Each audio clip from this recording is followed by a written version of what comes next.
If we expect a great novel to tell us about humanity, romance holds mirror to our wants and needs. If we want to study work that sits within a greater literary tradition, romance has one of the richest. And if the classification of literature implies an attention to craft a specific point of view, a measure of scholarly rigor, or some broader thematic meaning beyond the text, frankly, I've read 100 romance novels that offer all that, plus a full frontal bonus.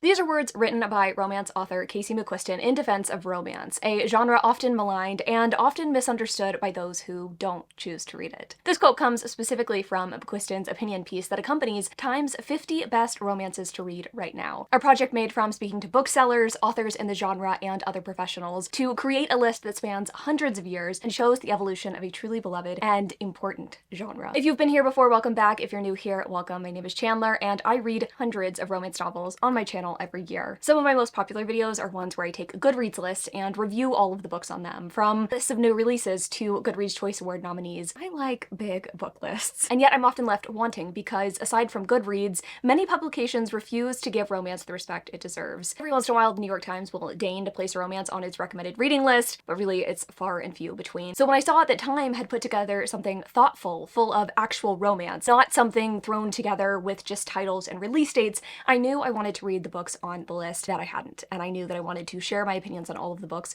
on this list with you, letting you know what I think, what books I think have really paved the way for romance in the way that Time says that they have, and also kind of let you know which books I think you should pick up now. It's going to be lovely, it's going to be cathartic, and honestly it's going to be a lot less bitchy than I usually am, because frankly this list is incredibly solid. So kick back, grab a snack, maybe listen to me while you do your skincare routine, and before we get into it, let me tell you about a new addition to mine, the sponsor of today's video, Foreo. For the past month, I have been incorporating the FAQ 202 by Foreo into my routine, and I am already starting to see a marked difference in my skin. It's a new generation of LED face mask made out of a super flexible silicone material that is ultra lightweight, a wireless design, and super comfortable. I've been popping it on for about 15 minutes 4 times a week on the days that I'm not filming. Because the mask is silicone, it does such a good job at easily molding to my face and being ultra comfortable. I am easily able to walk around and do tasks around my house while wearing this, though I have to admit I really enjoy kicking back for the whole 15 minutes, reading a book, and just lounging. I've been dying to get my hands on an LED mask for quite a while. It's like something that's been kind of on my bucket list because I know how good near infrared light is at tackling some of the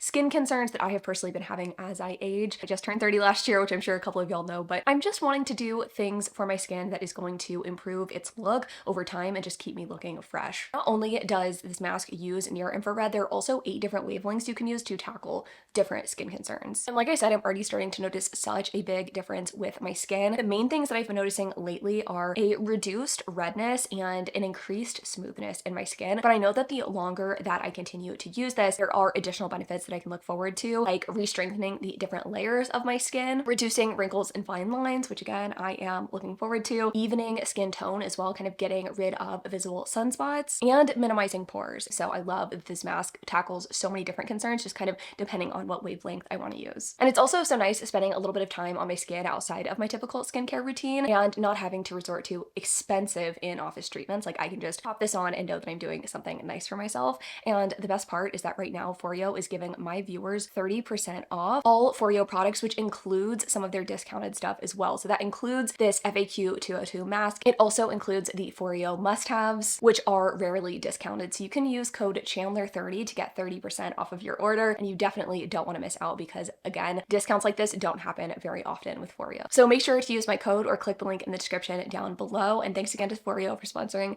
this portion of today's video. Now, the thing about old books is that sometimes they go out of print. Sometimes they're incredibly hard to find. Sometimes you can't find access to them at your public library. And sometimes you don't want to shell out the cash to pay for a copy from the Zon, since you're pretty sure it's just not going to wet your own personal whistle. I hate that the first book on this list is the one book out of 50 that I didn't actually read. I know I'm giving a bad first impression. Thankfully, this list that Time provided us with is replete with reasons that these books are on this list. So I will summarize why Time put this one on the list. The book was published back in 1782. Cecilia by Frances Burney is about a woman named Cecilia trying to gain access to her inheritance. And to do so, she needs to marry someone who will not only take her surname, which is kind of a big ask back in 1782 or whenever I guess this book is set, I'm assuming around that time period, but also someone that will allow her financial autonomy, which I'm sure we all know, maybe, was not super common back in the day. This book reportedly had a very large influence on many authors, most notably Jane Austen, whose most popular book's name was probably taken directly from the pages of this very book. Now, whether or not I think you should give this one a try, I couldn't really tell you since I didn't personally read it. I would bet that this one is slightly less accessible than something like a Pride and Prejudice,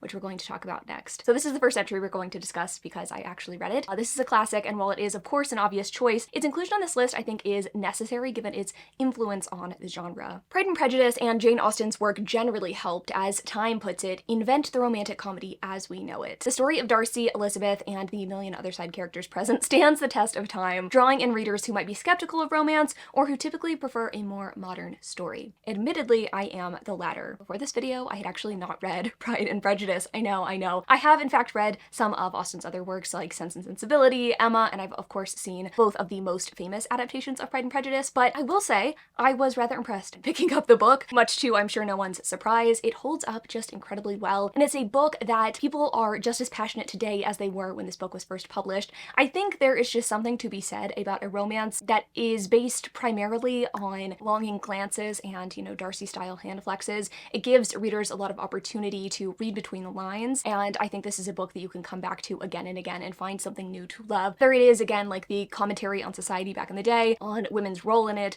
or just simply in the romance itself. This is, of course, a must-read. Friday's Child, on the other hand, is a wacky little book. So this one is by Georgette Heyer, who is apparently the mother of modern Regency romance as we know it. It was published in 1944, and it's a romantic comedy about a viscount who is trying to get his inheritance by getting married, of course. But things are not quite so easy because the woman that our viscount proposes to turns him down, so he is left to find the first eligible miss that he could possibly marry. And who does he see first but a childhood friend, someone who is quite a few years younger than him, Miss Hero Wantage. She does not have the pedigree that Viscount Sheringham, aka Sherry, has, but she does have a deep abiding love for this guy, a crush she's always harbored, and so she agrees to marry him, of course. It's an interesting book, right? Sherry is a bit of a total dumbass. His rejection, I will admit, was pure gold, but as the story continued, I have to admit I was a little bit apprehensive at this story for a few reasons. I think the biggest one is that our heroine is 17, which, not super uncommon during this time period, not super uncommon in historical romance, but we really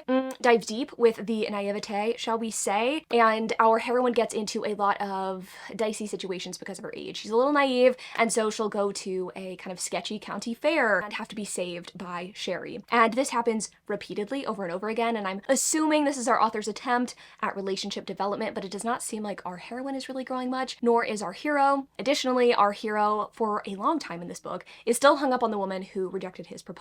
This really elegant woman who is very different than Miss Hero Wantage. And it was frustrating, the gone with the wind levels of irritating pining. Eventually, of course, Sherry comes to his senses, realizes his love for Hero, has to do some groveling, some, scraping of his own to try to win back her, love, because she knows that he loves that other woman at one point. It's just not super my speed, I would say, not what I'm looking for in a historical romance, but I will admit this was surprisingly accessible for a book that was written so long ago. It's supposed to be one of the first, true modern, I guess you could say, historical romances. So it's no Pride and Prejudice, but I wouldn't necessarily dissuade you from reading this one. Any of you fellow gays heard of a little film called Carol? It's based on a book called The Price of Salt by Claire Morgan, aka Patricia Highsmith, and it's a story that kept me thinking long after I returned my copy to the library. This book, published in 1952, is a cult classic because it's one of the first queer stories with a lesbian relationship to actually feature a happy ending. I was doing a little research after finishing this book to kind of better understand what that means, and essentially there were a lot of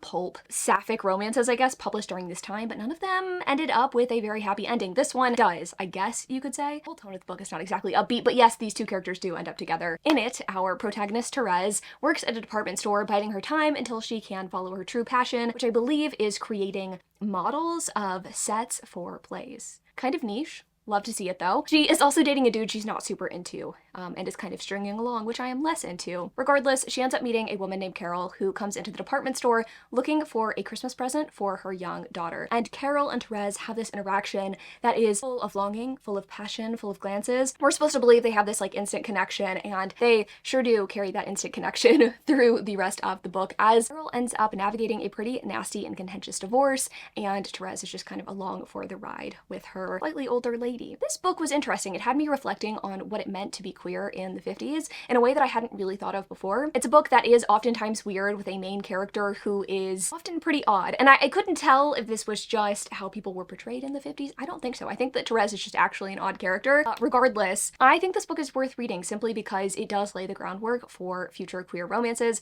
some of which we're going to be talking about later on this list. Now, this next book is a personal favorite of mine, and it is one of the only historical romances on this list that was published during this time period that I personally vibe with. Part of that is because Loretta Chase is an incredible author, and a bigger part of that is that this book does not have the typical domineering hero that was really present in romances from about the 70s into the 90s. We don't have that coercion, we don't have the assault, and we also have a heroine that is incredibly feisty, as are most of Loretta Chase's. And personal preference aside, Time actually made a concerted effort when they were crafting this list not to include books that are incredibly popular but that do have rape and coercion in them. And honestly, if I didn't already love this list, I would be loving it even more now. This book is about Jessica and the Marquis of Dane. Jessica, I believe at the beginning of the book, is in France, and she is there with her gambling, good-for-nothing brother. Her brother gets into sort of a shitty situation where he is gambling away part of his fortune to the Marquis of Dane, and Jessica kind of intervenes and uses her smarts to sort of get the best of Dane. This leads to some pretty sticky situations. I don't mean that sexually, but I guess sexually as well.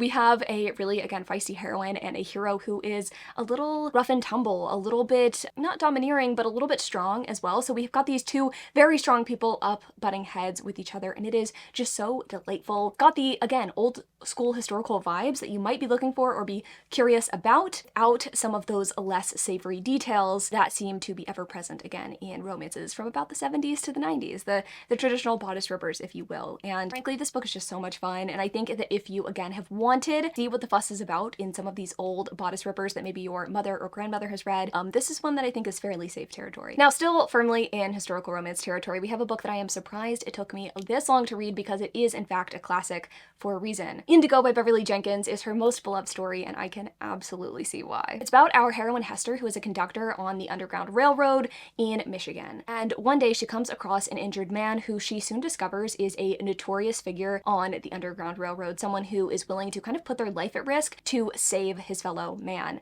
This man is known kind of colloquially as Black Daniel, but his real name is Galen Vachon. He's a man from New Orleans who comes from incredible wealth and privilege, but leaves it behind to help people. Galen, in fact, does have a lot of swagger, as I'm sure you could imagine from the way that I just described him, and Hester is not impervious to his charms. She does hold out for a very long time. She doesn't see how a romance can work between two people of very different, like, class standings, and she just doesn't really think that Galen is very serious about locking it down, which, you know what? I get it. This book taught me so much about history and is one of the most deeply romantic books that I've ever read. I've read other historicals by Beverly Jenkins before, all great, but the epilogue of this book has one of the most romantic gestures I think that I have ever read. It's also a pretty long book, so you get a lot of time to get to know these characters, to sympathize with them, to love them. I distinctly remember listening to this book for about a week every morning on my 2.5-mile walk that I do, and I was so sad when it was over. I think I also might have shed a tear on the trail. So this book is not only a total classic, but it still feels fresh in 2024. You absolutely have to read this. Are you familiar with the 2005 rom-com starring Reese Witherspoon and Mark Ruffalo, Just Like Heaven? Did you like it? Maybe skip the book that it's based on. If Only It Were True by Marc Levy is a French book translated into English in 2000, and it is about a man who moves into an apartment that is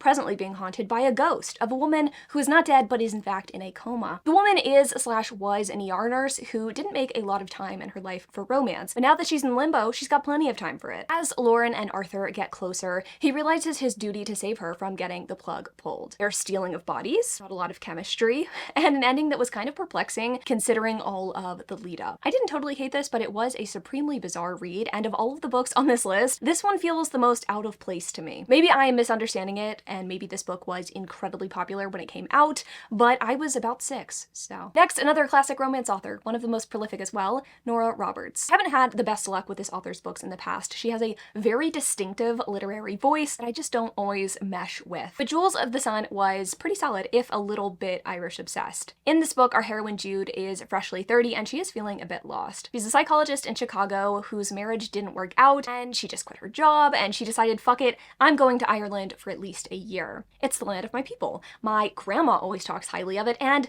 Of course, my grandma's cousin is dead and has left her beautiful, perfectly intact cottage behind for me to take occupancy of. So Jude hops and skips across the pond and decides that she is going to make something of her time in Ireland by researching folklore and Celtic tradition and myth, enlisting the help of town hottie Aidan, who knows the stories and knows the Celtic tradition a little bit more intimately. It was well written, I can admit, if again, a little bit heavy on the romanticization of other cultures. Jude as a heroine was a little boring and timid for my own personal taste, and Aidan did seem to be more interested in plundering the poon than actually getting to know our heroine's supposedly brilliant mind, but it is impossible to ignore Nora Roberts' impact on this genre and the smoothness with which she unfolds a tale. Now, time included her, of course, because of her legend status, but also because she has been a pioneer of more modern representations of male-female dynamics within romance. I'm not sure if I totally see it in this particular book, given our hero's obsession with the physicality of our heroine. This, or any Nora Roberts book, I do think is a must-read for someone who wants to truly understand where this genre has been and where it is going. The media bias is definitely showing again, and by that I mean my preference for movie or TV adaptations to their book counterpart, which feels sort of sacrilegious to say as someone whose living is made talking about books. But for me, especially when uninspired or less exciting book gets adapted into a visual medium, I almost always prefer it to the book. This could not be more true for The Viscount Who Loved Me by Julia Quinn. Even before the wildly successful Netflix adaptation, the Bridgerton book series has always been an extremely popular and well-loved one, chock full of the staples of the genre as we know it. Tropes like the reformed rake, the wallflower, enemies to lovers, coupled with a bingeability made possible by the interconnectedness of each book following a different sibling. So The Viscount Who Loves Me follows eldest brother Anthony Bridgerton and his journey on the London marriage mart. He's determined not to fall in love because he has seen how love has treated his mother, whose one true love, his father, died. So he sets his sights on the most eligible miss of the season, who he knows he could not possibly fall for, instead of course falls for her sister. Where the book differs the most from the Netflix adaptation is through the execution of the marriage between Kate and Anthony. Netflix adaptation wisely spends most of its time doing this will they won't they between Kate and Anthony, them fighting their attraction for each other, building this tension that makes it feel different from both the first book and the first season of the show. The book, however, is very similarly plotted to the first book of the series. Kate and Anthony are caught in a compromising situation and must marry fairly early on in the book, having to navigate their feelings while they are already married to each other. Far less interesting fare, if you ask me, especially if you read this one back to back with The Duke and I. You're kind of left wondering if this author can write something besides just, oh, compromising situation, now we can fuck. My recommendation here would be to watch the Netflix adaptation. I think it is superior to the book series, and give another historical romance series a chance. If you're asking for similar vibes, but an enhanced reader experience, might I recommend the Ravenel series by Lisa Kleypas, where each book feels uniquely plotted. Now, when I initially combed through this list, I knew it was legit when I saw multiple of my beloved paranormal romance series mentioned. A subgenre often overlooked on book lists and shoved to the side by many readers after its heyday in the early 2000s, paranormal romance really paved the way for my own romance reading. So it brings me great pleasure to talk to you about Twilight. Starring our beloved Edward and Bella, Twilight is a book that brought fandom, especially fandom centered around teenage girls, to the forefront. Fandoms, of course, have existed long before Twilight's been around, but for a YA audience, centered specifically around a book with romance at its center, kind of a first. As Time points out, Twilight's success is a little strange considering the heavy Mormon-influenced values on display and the relationship that many would call toxic, considering, you know, the age gap. But it is a book and movie series that has been elevated to cult status anyway. I think if I were to analyze Twilight and kind of try to guess why it has this lasting appeal, I think it appeals to people's innate desire to be wanted. Sure, sitting outside someone's bedroom window could be considered a little bit unhinged, but also so is being a vampire. And that means he really cares about her, duh. These books got a new generation into reading and also being interested in romance as a genre. Hello, I'm one of them. If you're watching this video, I'm going to assume you have already read Twilight, and if you haven't, I do actually think it is worth reading. I do think it has some merit. I think books with this level of cult status can teach us a lot about society at the time at which a book was popular, and honestly, I think there's just something particularly funny conceptually about Mormon-based vampires. Let's jump forward a year to 2006 to an adult paranormal romance that gave me emotional whiplash. A Hunger Like No Other by Cressley Cole is a book touted by my favorite romance author of the moment, Allie Hazelwood, would as the ultimate fated mates story. And I think if I had read this back in high school when I was reading other books with questionable consent, I might not have considered any of the consent issues in this book. However, I read this for the first time in 2024. It was, in fact, a mixed experience. This one is about a werewolf named Lachlan who was tortured for many years by vampires until he has finally escaped. After he has escaped, he comes across fated mate, Emmeline, who unfortunately is in fact half vampire, half Valkyrie to be exact. Lachlan essentially kidnaps Emmeline while she's out and trying to figure out who her father is. She's doing some sort of research, I believe in like Ireland or Scotland, and what follows is a strange series of events that I don't want to spoil for you. But I do feel it's my duty to mention that there is a lot of I can't control myself around you energy that I just really don't vibe with coming from Mr. Lachlan. Part of it is supposed to be explained away by his years of torture, lack of self-control as a result of said torture. I was just not totally convinced. That being said, the tone of this book does shift as the story continues. Lachlan's behavior towards Emmeline does eventually change. Additionally, this book does a thing that I really love in a paranormal romance where you get introduction into side characters who you know are going to get books in the future. In this case, it is the sassy Valkyrie half-siblings or like relatives, I guess, of our heroine Emmeline. So when I finished this one, I was just left uncertain. The romance turned out decent despite the beginnings, and I did like the funny moments with the girlies. I think this is one that is very much of its time, and if you are someone who has read paranormal romances of this time and know what to expect going into it, you might enjoy the camp of it all. If you are unfamiliar with paranormal romances published in the early 2000s, I don't know that this is the one that I would say to start with. I think that you might be better off reading Bride by Ali Hazelwood, which takes a lot of inspiration from this one. Taking a brief break from our paranormal and urban fantasy romances, not happy about it, let's talk about a book that I don't understand the hype for. Not because it's terrible, but because this author has many 5-star romances under her belt, in my opinion. Let's talk about Devil in Winter anyway. Lisa Kleypas has been writing romance since the 80s, but this 2006 published book,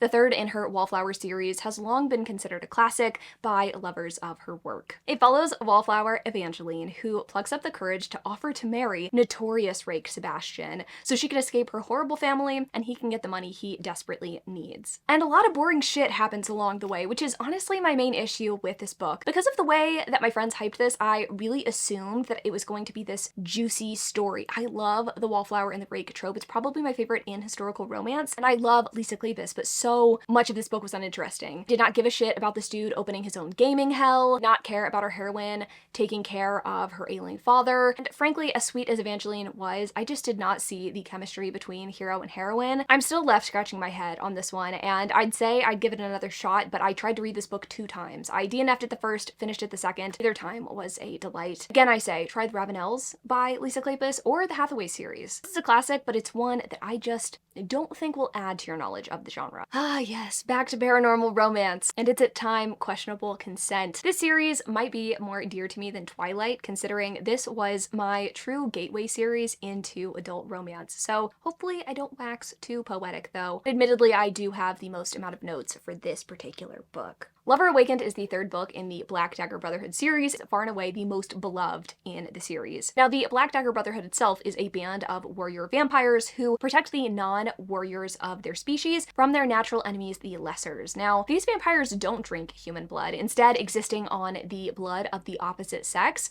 members of their same species. Along with this difference, J.R. Ward creates a world rich with world building and culture and words invented for this world. It makes for an incredibly immersive experience that is so 2000s coded. Each book follows a different member of the Black Dagger Brotherhood, guys who listen to early 2000s rap, wear black leather, and frequent clubs. Each eventually ends up with their fated mate, sometimes vampire, sometimes not. Lover Awakened is probably the most unique entry in this 20+ book series in the type of relationship and the characters it chooses to display. Our hero sadist, yes, the vampires have wacky names, get used to it, was sexually abused for many years, which left him both physically and psychologically damaged. For the first 2 books in the series, we get glimpses of this frankly pretty scary dude, and in this book, we see a really strong woman named Bella, having worked through some of her own recent trauma, wanting to get to know this warrior more intimately. This was the first book that I had ever read that handled the damaged hero trope, and my relationship with this trope, I will say, has changed quite a bit over time. Initially, I was really obsessed with this trope after reading this book, and I didn't have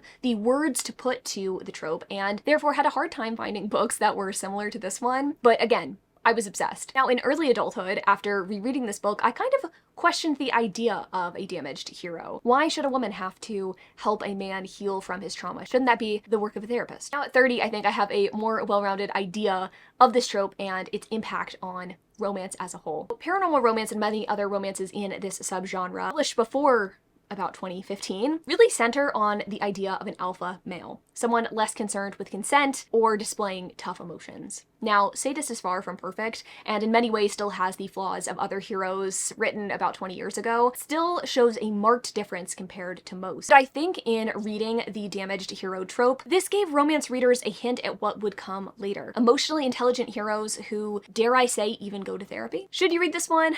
I think yes. I am personally biased because I do love the series, flaws and awe, but I do also think that this book will give you insight into, again, where romance was and where romance is going. Now, I'm not saying Slave to Sensation by Nalini Singh was the wrong choice for this list. I am saying, however, I am more in love with her Guild Hunter series, and I can see the direct impact that that book has had on publishing. I mean, hello, Sarah J. Maas fans, do you know who inspired the Crescent City series? Yeah, it's the Guild Hunter series by Nalini Singh. But I can admit, the Psy Changeling series is a super unique one and definitely lays the foundation for this kind of writing and world building that we have come to know and love from this author. In this paranormal world, we've got humans who frankly don't really matter, Psy who are emotionless, human-like creatures who operate on this weird like collective consciousness, Psy-net is what they call it, and then we have shifters, aka changelings. Now in this book, our heroine is a Psy who's realizing that she has emotions she is not supposed to have, again because Psy, emotionless, you get it? And her emotions start to emerge as she gets to know a changeling that she is working with in a professional capacity. Now, this book is not the steamiest or the swooniest or most fun romance, frankly, but again, lays the groundwork for the series, and it gives you a hint of what this author can do, which again is kick-ass world building. I would recommend the Guild Hunter series over this one, but I do think that this book is ultimately worth reading. Next up, we have our first male romance on this list,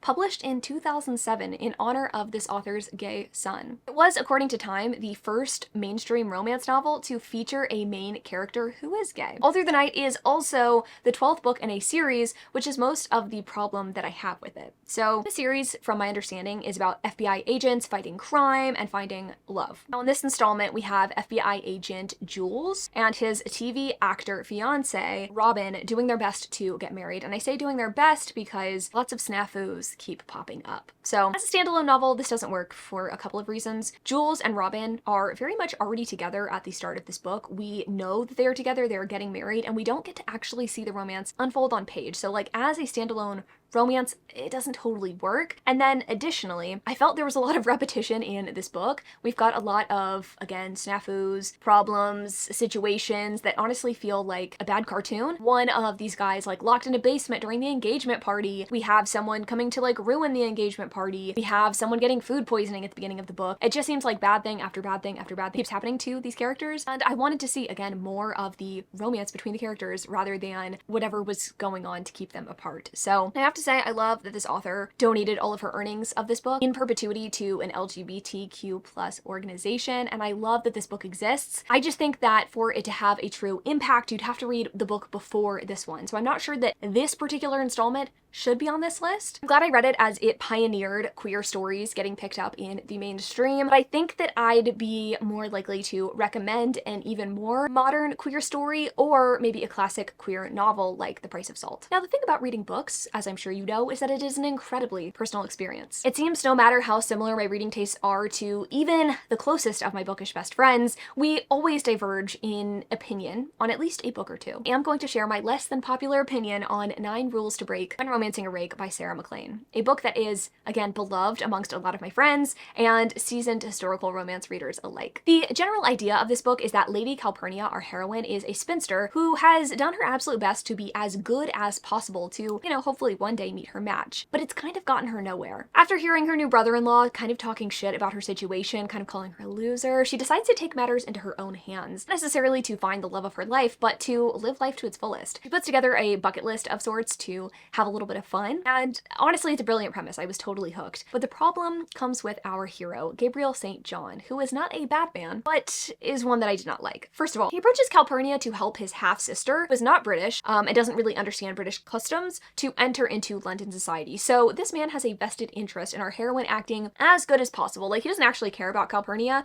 very much. He's just like, oh, she's kind of good and boring, all right, let me just hire her to help my sister. Second of all, when he catches Calpurnia doing her list, he's not exactly happy, again, finding out what she's doing because it's going to ruin his plan for his sister. You think that's going to happen, it does happen, and you're like, okay, and this is the hero? And while he does eventually help Calpurnia with her list, he commits what I feel is one of the biggest cardinal sins of a romance hero, thinking that the heroine is kind of plain, but there's just something about her. I do not care if a woman has the most plain face imaginable, a face that you could forget 3 seconds after meeting. A hero must find his lady beautiful, even if no one else does. I do not want him to evolve in seeing her as beautiful. He needs to see her across the room and thinks she is the most beautiful thing he's ever seen. This is a book that I did not care for, but I do in fact see the appeal. It has an original plotline, and it differs from many historical romances, as it takes a softer approach to the hero-heroine dynamics than some of the others on this list. This is one that I think would be a fairly good introduction into the genre, even if thinking about it does kind of piss me off. Now, 45 years ago, I made it my mission to read all of historical romance author Tessa Dare's fun and lighthearted backlist. I had a really good time doing so, but after reading so many books from the same author, I feel like it can really shine a light on where authors excel and where they kind of fall short. So, A Night to Surrender is the first in the Spindle Cove series, published in 2011, and it follows Susanna, who has kind of made her home away from home in this sleepy little fishing town, refuge that she has created for herself and for fellow wallflowers who, again, don't really fit into society. Her perfect place is quickly unsettled when a man charged with making a militia in this town comes and shakes things up. But a wallflower forced to be plucky and a hero who's a bit damaged and really not thrilled to be there or to have any interactions with our heroine. Now, candidly, I don't remember much of this book. It's been quite a while since I've read it, but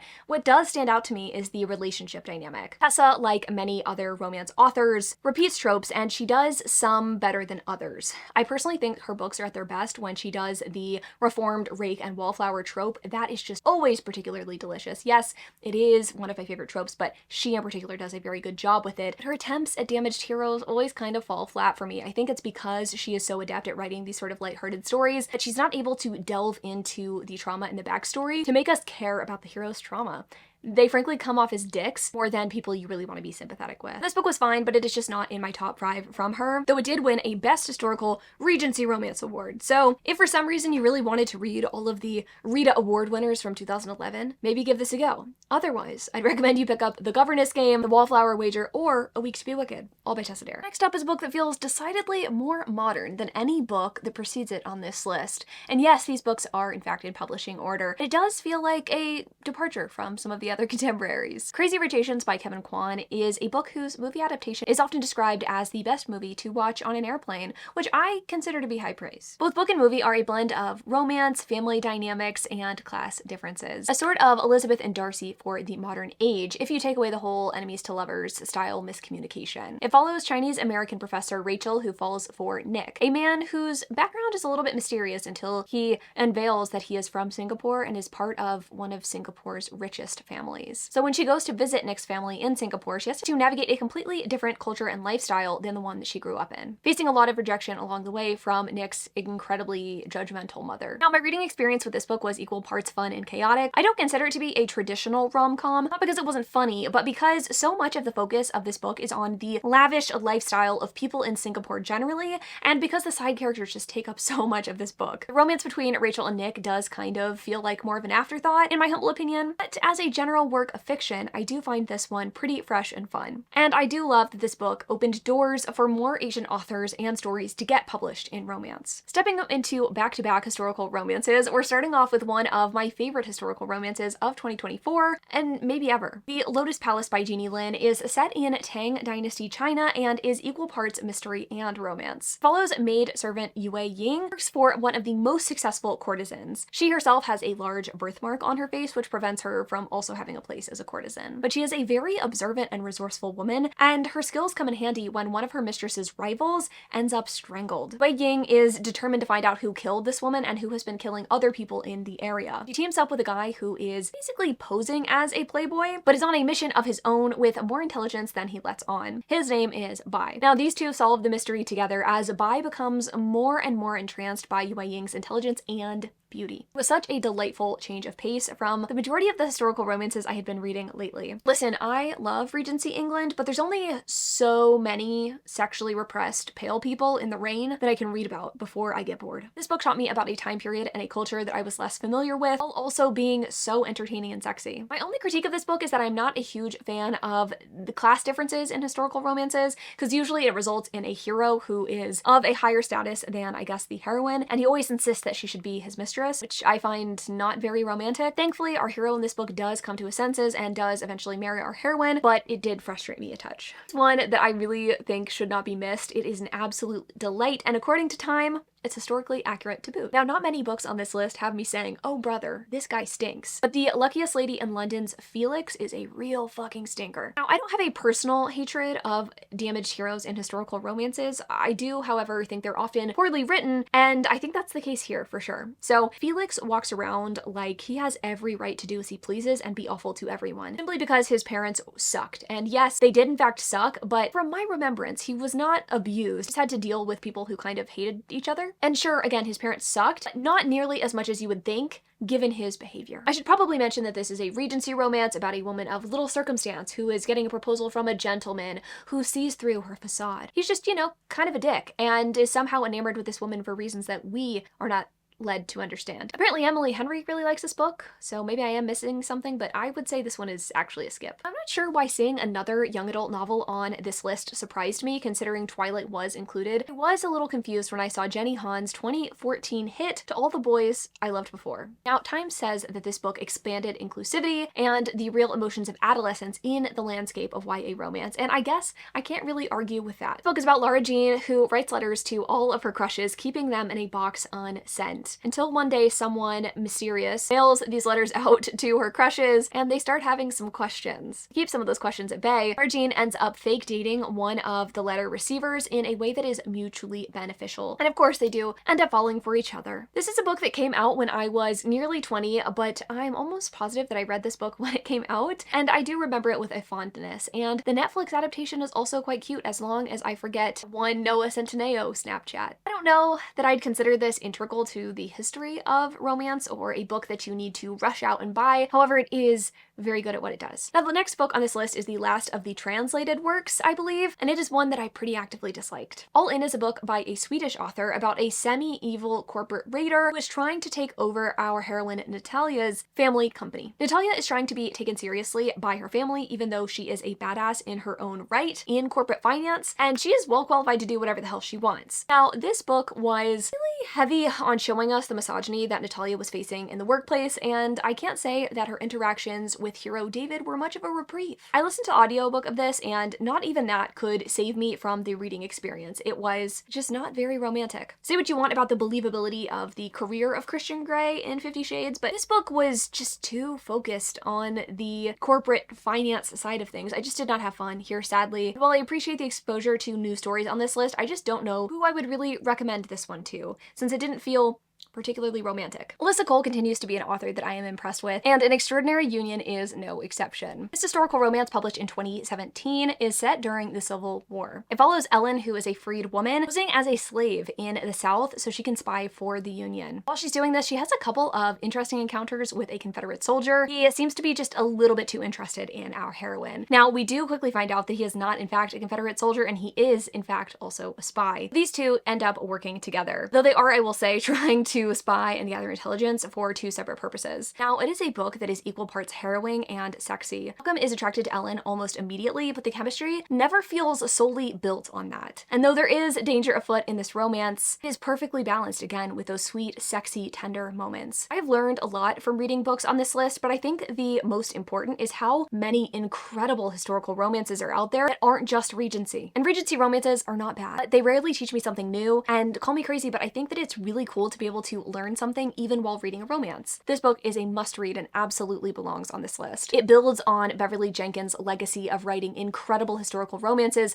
centered on Black characters. Also, I will say Alyssa Cole writes some really incredible modern romances as well, so if you want to read about like modern day royalty, she has a really great series that does that as well. I believe this next book is the only true urban fantasy romance on this list, and I honestly cannot think of a better entry. Wildfire by Ilona Andrews is the third book in the Hidden Legacy series, and the books are set in Houston, my hometown, in a world not unlike our own, where the military has essentially created a substance that gives humans magical abilities. But much like in actual society and actual everyday life, only the wealthy and the elite have access to this magic, and they've had access to it for quite a while. So at this point, the people who are most wealthy and are most powerful in society also have the strongest magical abilities, and they also kind of insist on only breeding with people who have like similar magical abilities so they can like strengthen the bloodline. It's a little weird, but our heroine Nevada has really strong abilities stronger than her wealth and status should grant her, which puts her in a dangerous but well sought after position. And by sought after, I mean people come to her specifically because she is a private detective who can solve their problems with some of her magic. Now, in some of her dealings, she comes into contact with one of the most notorious magic users,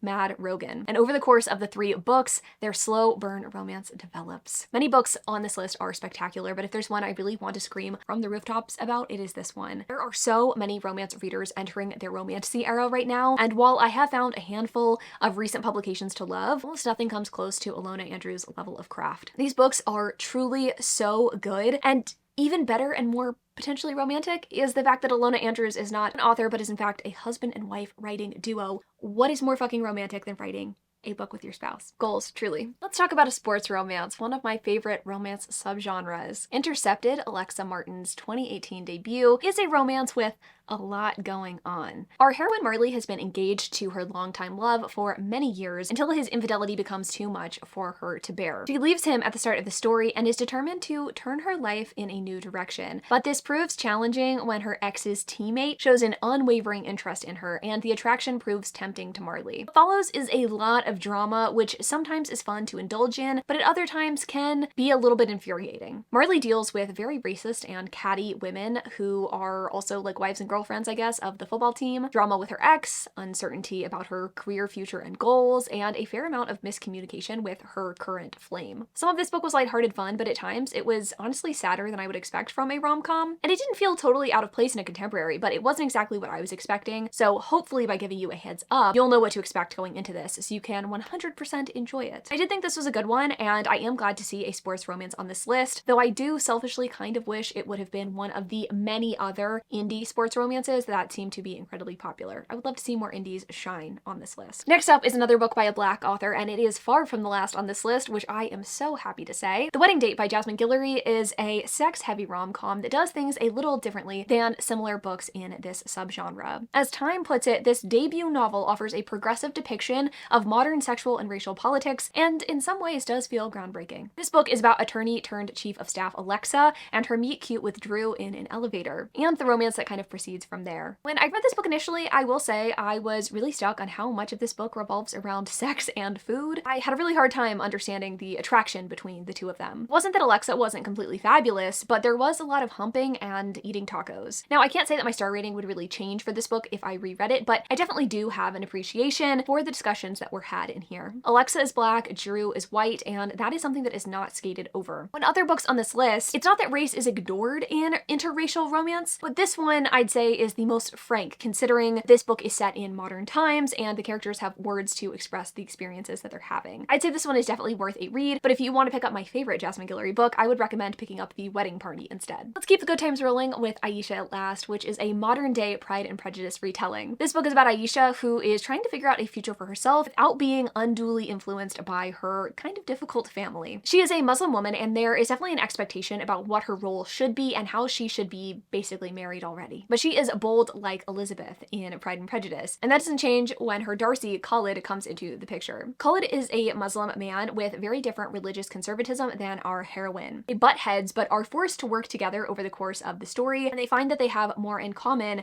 than they previously thought. Now, I don't know that I see the full picture of Pride and Prejudice in this book, but I really did like this look into Islam and these characters' relationship with it and how it played into their romantic relationship. Now, not all reviewers agree, but I have seen a lot of talk about how this book in particular is one of the few books that Muslim readers have picked up that have accurate portrayals of Muslim courtships, i.e. not jumping in bed together immediately. Now, I obviously can't speak to the representation because I am not Muslim myself, but I did thoroughly enjoy this book, and I have seen more books with religious experiences in them since this one was published, so I do think it paved the way for more to be published in some aspects. The next book is written by an author who has been writing romances centered on Black characters for 30 years. Brenda Jackson's Forget-Me-Not was published in 2019, and while it's the first book that I have read from this author, it is certainly not going to be the last. The book actually plays with a trope that I am not the biggest fan of, but it has me reconsidering my dislike of the trope. When our heroine Ashley's husband Devin passes away, she is absolutely devastated. They were planning to start a family together, but now Ashley is left trying to figure out how to move on instead. 3 years after the accident that changed her life forever, Ashley decides she's going to go on a trip to Louisiana, and while she's there, she gets the shock of her life when she realizes her husband is still alive. But Devin does not remember who Ashley is because he has amnesia now as a result of the car accident. A body was never recovered. She didn't know that he was still alive. Now she gets to know this man, Ray/Devin, in a new context. Now, like I said, I'm not normally the biggest fan of the amnesia trope, and there was a moment near the end of this book that did frustrate me, but I did think that this was a really clever way to do a second chance romance. Of these two who have known each other in a different context, even if Devin can't really remember that context, and you as the reader get to see on page these two falling for each other, which I think sometimes isn't done super well in a traditional second chance romance. From the cover and the premise, I won't lie, I wasn't expecting to enjoy this book as much as I did, but it was a really sweet surprise. My recommendation here would be to pick up this book or any other by Brenda Jackson. I know a lot of y'all have been enjoying cowboy romances lately, and this author has a super popular series which centers around Black cowboys, which I personally am going to be picking up very soon. Next up, we have a rom-com that was one of the first that I ever read with chronic illness at its center, as well as genuine belly laughs, which I think would be more common for a genre with comedy as its modifier, but alas. Get a Life, Chloe Brown is a 2019 book by Talia Hibbert about our titular character who is a plus-size Black woman living with chronic illness. In this story, Chloe is hell-bent on fulfilling her bucket list, and she enlists the help of a hot handyman to help her take care of some of it. This book is so funny, the representation is fantastic, and it's also so sexy. All of which I will say, after reading multiple books from this author, I've come to expect. I often say that sexiness is not determined by the number of sex scenes in a book or the novelty of the content of the scenes themselves, but rather the lead up and the chemistry between characters. And Talia Hibbert genuinely writes some of the most convincing chemistry I have ever read. I also think this book is a fantastic departure from romances written in the past. Again, not only for its attention on people who are often underrepresented in romance, but because of the frank conversations around consent and sex. I know that social norms have changed over the years in relation to how candidly women can talk about their sexual desires, but you can really see that reflection very much in romance. In past romance novels, the expectation was that the romance hero would be domineering and give you what you want without asking for it because it wasn't polite to speak up. This book and the rest of the books in the series really showcase how goddamn sexy it is when you can speak openly about those desires that you have. It's far from the only book that does this, especially now, but it is reflective of the general direction of modern romance, and I just absolutely adore it. This 3-book series, in my opinion, should be required reading for the genre, as should Red, White, and Royal Blue, Casey McQuiston's debut queer romance. Also published in 2019, this book centers on the first son of the United States and his somewhat enemies to lovers fake friendship turned real love relationship with the son of the British royal family. It's a romance that is at once totally immersive and also laugh out loud funny. It handles not only the complication of public scrutiny on a queer relationship, also paints a hopeful picture of American politics where a woman became president. It's a book that felt incredibly timely when it was published and honestly would probably feel like a reprieve from the state of the world if picked up today. Now, while I haven't had much luck with this author's books beyond this one, I wholeheartedly recommend picking this one up. Casey's respect for this genre is clear in every page, and they also wrote a really lovely piece for this project that I'll link down below called Romance Novels or Literature that I also think should be required reading. Next up is one of my favorite romances of all time, selected by Time for this list because of its neurodiversity representation. Coincidentally, that is why it is one of my favorite romances of all time. Anyway, The Bride Test is about Kai, a Vietnamese-American man who is on the autism spectrum, whose mom ends up bringing over a woman from Vietnam to essentially prove to Kai that his previous misconceptions about romance and about what it means to be in a romantic relationship are wrong, and that he is, in fact, capable of deep, abiding love. Our heroine, Esme, agrees to come across the pond because she has family back home that she is hoping to support by making a better life for herself in America. This book is so sweet, it is so tender, it is so heartfelt. Esme was a character that I rooted so hard for, and Kai's autism was the first adult autism rep that I had seen ever in a book before. Not a big crier when I read books, but this one did make me sob, and if I am not lazy, while editing, I'll insert some pictures of me reading this book for the first time. Absolutely a book you should pick up expeditiously. Now, there's two things that stand out to me about this next book. First being that it was published the same year as The Bride Test, and I can't recall anything about it, and two, it is the most directly British romance on this list, so I suppose I see why it belongs here. The Flat Share is about two people who, you guessed it, share a flat. Tiffy works a 9-to-5 job and allows a man who essentially works opposite hours to occupy her apartment while she is not there. The two end up leaving notes to each other and start to find solace in each other as the rest of their lives outside of this agreement is extremely chaotic and often depressing. Now, I don't think it's fair to generalize a culture's take on romance, but I will say typically avoid books in the same vein written by British authors. Books written by Josie Silver and, I mean, in some cases, American authors like Rebecca Searle. Flat Share hooks you with a really fun premise, but once you're invested, decides to present every possible horrible situation that your characters could ever go through. Got a stalking situation, an abusive ex, and both of those, from what I can remember, are not for the same characters. You've got horrible coworkers, you've got a brother in prison. It's just a bit much for me personally. I love a romance that doesn't shy away from the realities of life. I just talked about one. But I love a balance between soft and hard, and if we're going to have a lot of hard, I am going to need the romance to also be the forefront of the story, and that just was not the case here. It felt like a depressing general fiction book with a romance subplot. I'm not alone in this opinion, though I will say many others seem to love this book, and it was nominated for a Goodreads Choice Award, so do with that what you will. It seems like we're spending a lot of time in 2019, and honestly, I'm not mad at it. 2019 was a phenomenal year for romance releases. Rebecca Weatherspoon's Marriage of Convenience novel, Zenny, is no exception. The book is about Zenny, who receives word of her inheritance left behind by a great aunt, but the requirements of the will state that she must marry a man who she's never met,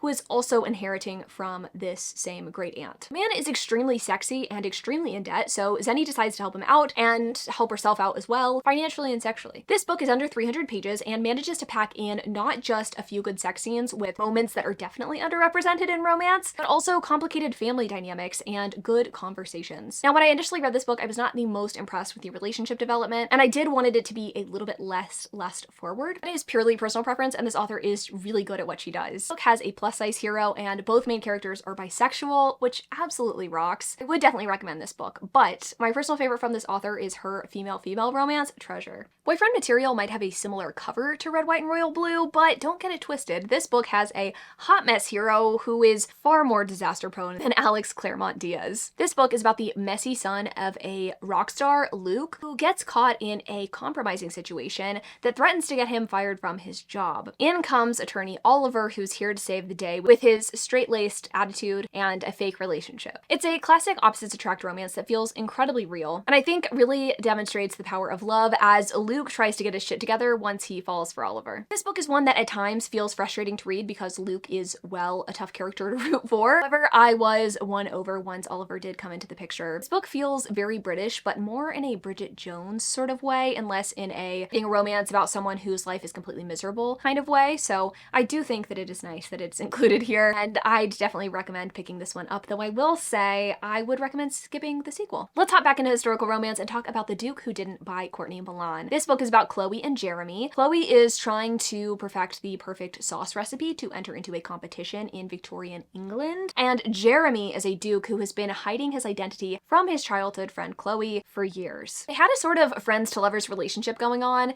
in the past until Jeremy disappears, leaving Chloe heartbroken, and then he comes back to try and win her back. It's a book with two Asian protagonists that doesn't shy away from the realities of being a person of color in England at the time, and Courtney Milan is an author who I typically adore. I especially love her contemporary romance Hold Me. But I have to say this was not one of my favorites because of the relationship dynamic. I found the frustration from Chloe kind of tiresome, and Jeremy's unwillingness to come clean about being a duke also a little bit annoying. I will say that despite some of the harder hitting topics in this one, it did have an overall lightheartedness that I think a lot of historical romance readers might enjoy, but this was not my favorite by this this author. You Had Me at Ola by Alexis Daria is a book often marketed to fans of Jane the Virgin, and if you did like that show, I do think you'd probably enjoy this book. It's about two telenovela stars with different dreams falling for each other. Jasmine is excited to get back to work after a really public breakup, and Ashton is hoping that this streaming service rom-com will have the crossover appeal that he needs to launch his Hollywood career. But despite their different goals, Jasmine and Ashton both have similar relationships to the media, wanting to keep their personal lives under wraps, which proves difficult when these two end up falling for each other on set. Now, personally, I enjoyed this book, but I wasn't totally blown away by it. I loved the representation. I loved getting a look into telenovela culture a little bit. I think the chemistry was kind of lacking between the hero and heroine. And I was not a big fan of the sex scenes either, but I'm glad this book is on this list, and it is reminding me that I need to pick up more books by this author in the future. Every time I'm done talking about this book, it finds a way to weasel itself back into my life. It Happened One Summer by Tessa Bailey is, in my opinion, her magnum opus. It's about party girl Piper, who is shipped off to her deceased dad's hometown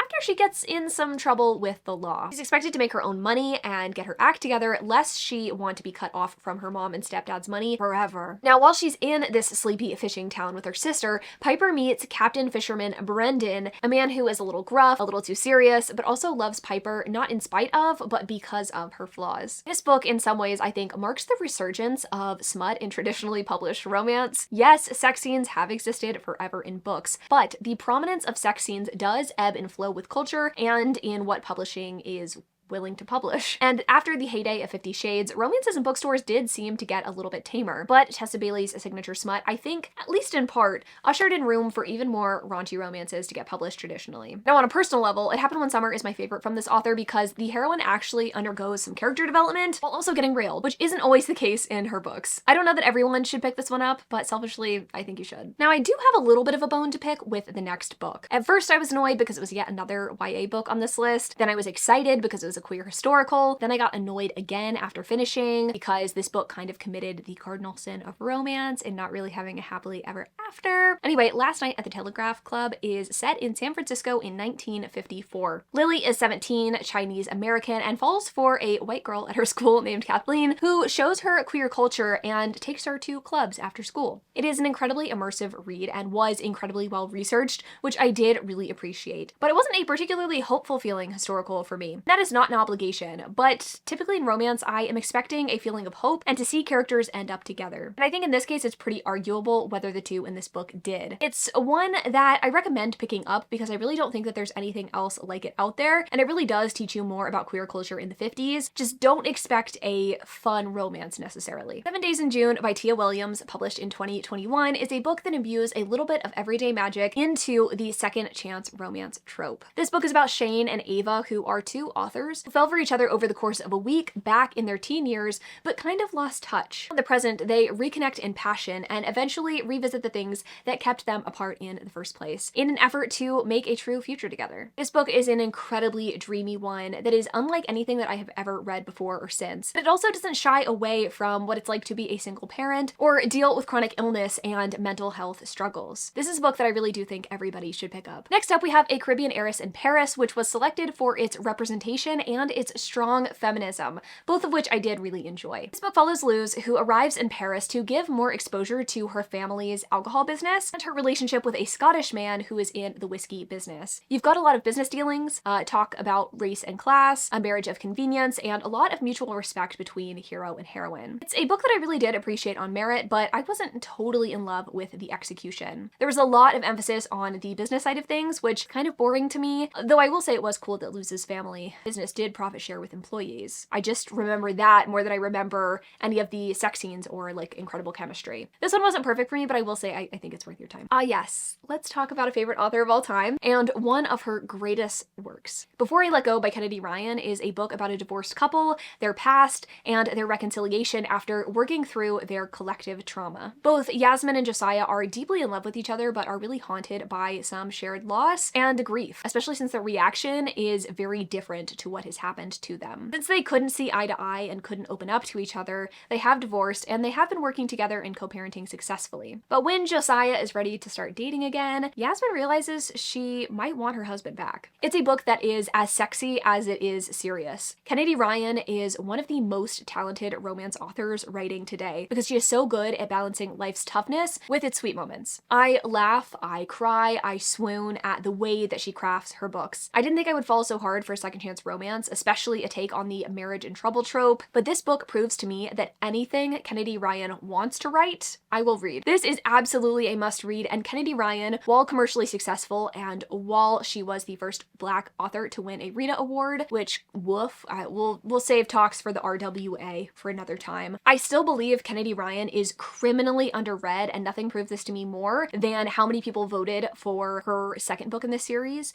for the Goodreads Choice Awards this year. It was criminally undervoted and underrepresented, and I think that's because not enough people read it. So go pick up a Kennedy Ryan book, whether it is indie published, traditionally published. Everything that I have read from her has been phenomenal. The book that everybody has read, so I won't spend too much time talking about here, is Book Lovers by Emily Henry. Nora, our main character, is a literary agent on vacation to North Carolina with her little sister. She's not looking for love, of course, but she ends up finding it anyway when a guy who is sort of like a competitor, I guess, in the publishing industry, an editor specifically, who she dislikes, she bumps into. Charlie is from the town that she's vacationing in, and they end up kind of teaming up to edit a book together while she's there and, you know, falling for each other in the process. This one was tough for me, as most of Emily Henry books are. I think that when you have a very distinct writing style and way of unfolding a romance, you're going to attract lovers and detractors, shall we say. And I personally am not a big fan of romance that centers more on the surrounding life bits than the chemistry between main characters. I am pretty much alone with this, as even my fellow romance lovers seem to adore all of Emily Henry's books. So while this one wasn't for me, I think it is for just about everyone. Next up, we have a book with some South Asian rep, Nisha Sharma's 2022 publication, Dating Dr. Dill. This book is about our main character, Karina, who has just turned 30 and has learned that her dad is hoping to sell her childhood home, which would be pretty devastating to most people, but is especially so considering that this is the last place that Karina's deceased mom ever lived. Karina is willing to do whatever it takes to save her home, including becoming fake engaged to a guy who she kind of can't stand. Prem is a guy who does not believe in love and is kind of infuriating at times. So we get fake engaged, fight our commitment issues, we're somehow not grossed out by the use of the most clinical terms for a man's junk in a sex scene, and we also don't roll our eyes when this man names his junk Charlie. This was a fairly fun book, and it does push back on misogyny and family expectations. I think it's a worthwhile read. It just wasn't absolutely mind-blowing. Okay, I think I need to eat my words again because we're gonna talk about another British romance that I just fucking loved. Honey and Spice is a traditionally published romance set in university, which has historically been pretty rare for trad published romance. And it centers on overall badass Kiki, who is a host of her university's radio program where she gives relationship advice. And when she gets word of a new fuckboy on campus, Kiki does her best to warn women to stay away from this kind of man, but she kind of fucks up and is called hypocritical when she ends up locking lips with this man at a party. So to kind of save her career and reputation, Kiki ends up dating this guy named, I think, Malachi. Fake dating for sure, but then it kind of turns into real feelings. It's funny, it's real, and this is another book that I think is seriously underrated. If you read a lot of indie, new adult, college kind of romances, I think you'd really dig this one. Now, no list would be complete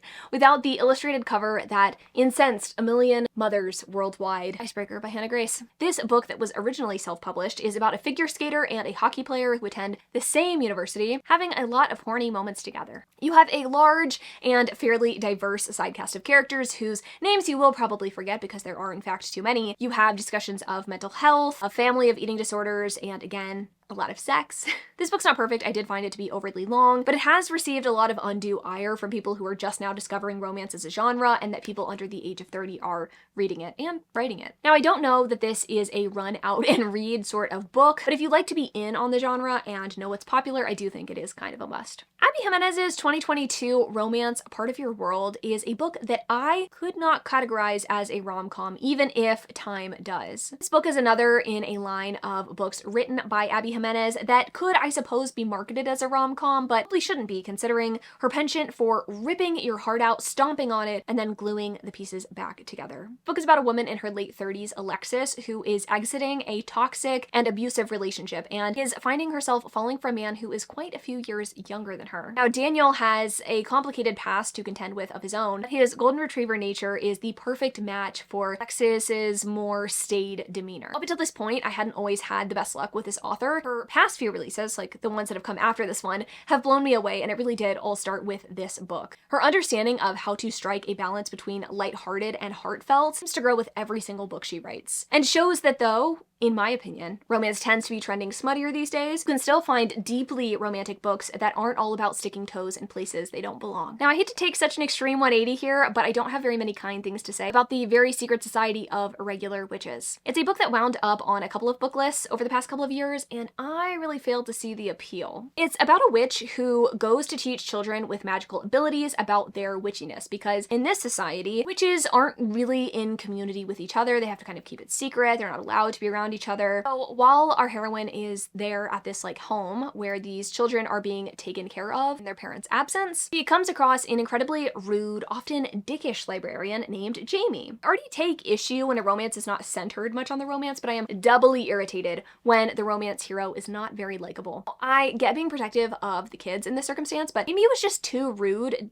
despite everything that happened, and I found myself wishing that this wasn't a romance so I wouldn't have to read about him. I think this is a good book for people who are into the cozy romance trend, which seems to be something that is emerging lately, but I think there are better options out there, though I'm admittedly not the person to take recommendations from, or to provide them, because I don't have many. The Vibrant Years by Sonali Dev was a book that was not previously on my radar, but I'm really glad I picked up. It's an intergenerational story about Bindu, who is the matriarch, Alicia, who is the daughter-in-law, and Cully, who is the daughter/granddaughter. This woman in this book finds her own romance, and each woman kind of helps the other women in their pursuit of romance along the way. It's a book that is a part of Mindy Kaling's book club, and I can totally see why, because this really reminds me a lot of Never Have I Ever, again with kind of this intergenerational story about three women, and I found myself just totally immersed in this world. My only critique is I found that the romance component of this book was kind of lacking. It's hard to pull off a single romance, let alone three, in a normal page-length novel. It's not that I was dissatisfied with the romantic outcomes, I did just find myself wishing we had had more relationship development on page for each of the couples. Now, I don't hear many people talk about this book, and if you like an intergenerational story and aren't as concerned about a truly swoony romance, I really would recommend this one. In spot 49, how are we almost at the end, we have Chef's Choice by TJ Alexander. The book is about two trans main characters and their fake dating for an inheritance relationship. In this story, Luna is hired from her assistant job and is trying to figure out her next move because she needs money quick. I think she lives in New York, and hey, she's gotta pay her rent. Jean-Pierre is the son and grandson of a very famous TV chef, and he needs to enter into a competition style event to prove that he can cook really well to get his inheritance. Anyway, he ends up lying to his grandpa about dating Luna, and so Luna is now forced to be on this like televised program with Jean-Pierre, and she decides she's gonna do it because, you know, she's gonna be paid for it and she wants to make her rent. These two have to come together to learn how to cook, and if they win again, prove their skills, they both get these thousands of dollars. What could go wrong? Honestly, a lot, and this book just had a lot going on, and while I didn't love all of it, I did really appreciate the conversations that were had in here. The two were very different, and you can see them argue about literally anything, including their different experiences on what it is to be trans. Luna and Jean-Pierre at times were both kind of irritating, but in a way that only real people can be. This author does a really good job at writing complex and interesting characters, and there was a lot to love about this book. As time points out, queer romances are becoming more popular in the mainstream, but books celebrating trans love are still underrepresented, so you should definitely pick this one up. Last, but never least, we have a book from my current favorite romance author, Ali Hazelwood, Love Theoretically. Love Theoretically is a book with a pretty weird premise compared to some of Ali's other books. Our heroine is trying to get a full-time teaching position at MIT. Right now, an adjunct professor having to kind of bebop around to different universities, isn't making as much money as she'd like, and because she's not making as much money as she likes, she decides she's going to go on her friend's app and offer up her services as a fake girlfriend. And in doing so, she's had some kind of weird situations, but she's also had some situations that are repeats, right? And one of these repeat situations is with a guy who she's kind of fake dates a couple of times. Someone who is really cool, really friendly, but is trying to get his family off his back, asking about like, oh, do you have a girlfriend? Right? So he has a fake girlfriend in this situation. And this kind of comes back to bite our heroine when she attends a family function for that guy, the one she does kind of like repeated dating situations with, comes to learn that the brother of the guy she's fake dating is going to be on the hiring committee at MIT, the place she's trying to get hired. So it's kind of a tricky situation because this guy thinks that she has been lying to his brother, kind of just suspicious of her in general, right? This book is a typical Ali Hazelwood with a heroine in a STEM career fighting misogyny, and also the struggles of her incredibly small stature